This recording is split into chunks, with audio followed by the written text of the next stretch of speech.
Bonjour à tous, je m'appelle Michael Amana, je suis radiologue au CHU à Strasbourg et je suis ravi de vous retrouver dans cette nouvelle vidéo où nous allons parler d'une image bizarre. C'est... est-ce que je vais y arriver?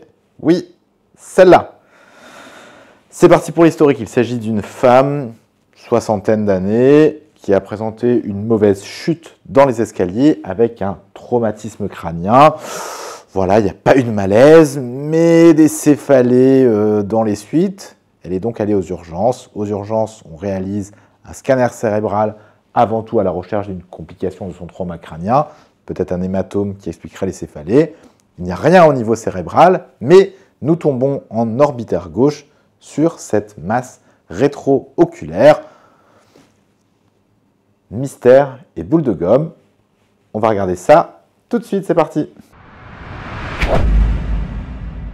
Voilà, on est en face du scanner cérébral sans injection qui a été réalisé aux urgences. Vous le voyez, je vous montre les coupes axiales strictes. Elles ne sont pas reformatées dans le plan, donc la patiente n'était pas parfaitement droite pendant l'installation. C'est pour cela qu'il y a une certaine asymétrie entre l'hémisphère droit et l'hémisphère gauche et une asymétrie au niveau des globes oculaires, tout simplement parce que la patiente était un petit peu de travers. C'est ce qu'on appelle un effet de volume partiel. Eh bien, qu'est-ce que nous voyons? Il n'y a absolument rien de significatif au niveau cérébral. Il y a probablement là ici un vieux méningiome calcifié, mais sinon au niveau cérébral, il n'y a rien de significatif et surtout pas d'hématome intra ou extra-cérébral. Nous avons ici le globe oculaire du côté gauche et en arrière du globe oculaire, nous tombons sur cette masse qui est bizarre. Alors on va élargir un petit peu la fenêtre de manière à mieux la voir. Vous avez ici la graisse intra- et extraconale au niveau de l'orbite et vous voyez que cette masse présente des contours nets, polylobés, macrolobulés, une densité relativement iso, il n'y a pas de densité graisseuse au sein de la lésion, et des macrocalcifications. Cette masse ne semble pas envahir les structures adjacentes, notamment vous voyez ici différentes tuniques de la partie postérieure du globe ont l'air d'être respectées, ainsi que les muscles oculomoteurs. Il y a peut-être une petite déviation du nerf optique que vous voyez ici. Donc, face à cette image, on doit avoir plusieurs hypothèses diagnostiques. En pratique, on a une image avec des contours nets, réguliers, macrolobulés, qui contient des macrocalcifications.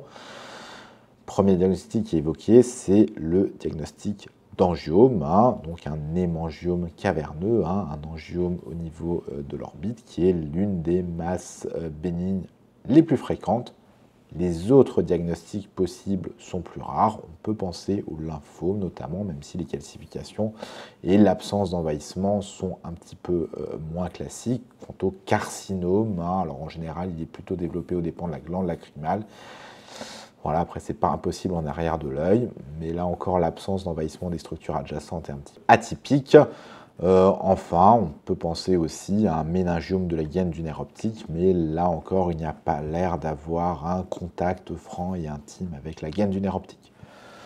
La patiente est adressée en consultation ophtalmologique suite à cette découverte. L'ophtalmologue à l'examen direct ne voit absolument rien d'anormal, il n'y a pas de baisse d'acuité visuelle, il n'y a rien d'anormal à l'examen direct, et pour avancer dans le diagnostic, une IRM orbitaire est demandée, afin d'essayer de mieux préciser cette lésion. Pour les IRM, en termes de protocole, on va surtout effectuer des séquences évidemment centrées sur les orbites, en privilégiant la résolution spatiale, donc plutôt des coupes fines, haute résolution, en T1, en T2 et en T1 après injection de gadoline. Alors, je vous montre des séquences T2 haute résolution. Vous le voyez ici avec suppression du signal de la graisse. Nous avons la lésion qui apparaît en pas léger, en hypersignal T2, un peu hétérogène, avec des hyposignaux linéaires au sein de la lésion. Vous le voyez, une petite déviation probable du nerf optique, mais pas du tout d'envahissement des muscles oculomoteurs. ou des tuniques du globe oculaire. Nous avons ici une séquence de diffusion, alors c'est la cartographie ADC. L'objectif est de rechercher s'il existe une restriction de la diffusion au sein de la lésion. Elle apparaît ici plutôt en hypersignal, hein. Il n'y a donc pas de restriction de la diffusion. C'est un élément qui est important puisque ça permet notamment d'écarter tout ce qui est tumeur maligne ou lymphome, voilà, qui a priori serait en hypercellularité, donc avec une restriction de la diffusion, ce qui n'est pas le cas ici. On a aussi des séquences en pondération T1, où on voit la lésion apparaître en ISO à discret hypersignal T1. On peut se demander si les zones d'hypersignal T1 ne correspondent éventuellement pas à la périphérie des calcifications. Et enfin, nous avons les séquences en coupe fine après injection. Ici, nous sommes sur une acquisition relativement précoce, donc moins d'1 minute après l'injection de produit de contraste. Eh bien, nous avons ici la lésion qui semble présenter des fossies de rehaussement avec une structure vasculaire qui a l'air d'aller jusqu'au sein de la lésion. Et vous le voyez, ça c'est intéressant, hein, l'absence d'envahissement des structures adjacentes avec peut-être simplement la petite déviation du nerf optique sans compression ni envahissement. Là ici, nous sommes sur l'injection, enfin l'acquisition T1 coupe fine après injection. Voilà, quelques secondes, hein, donc typiquement 70-80 secondes après l'injection de produit de contraste. Nous avons fait la même chose en acquisition tardive. Donc là, ici, nous sommes plusieurs minutes, hein, plus de 7 minutes après l'injection de produit de contraste. Et nous voyons effectivement, comparativement à l'acquisition précoce, un rehaussement qui est homogène, qui est net de l'ensemble de la lésion.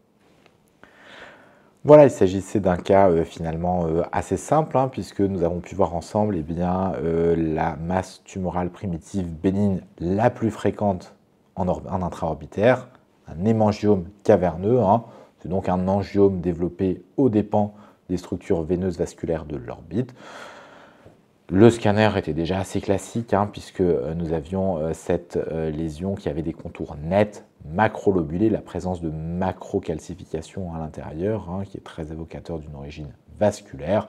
L'IRM a permis de confirmer le diagnostic avec un hypersignal hétérogène mais important en T2, l'absence de restriction de la diffusion et un rehaussement lent, total de la lésion. Vous avez vu sur les acquisitions 7 minutes après injection, eh bien, toute la lésion était rehaussée dans son ensemble.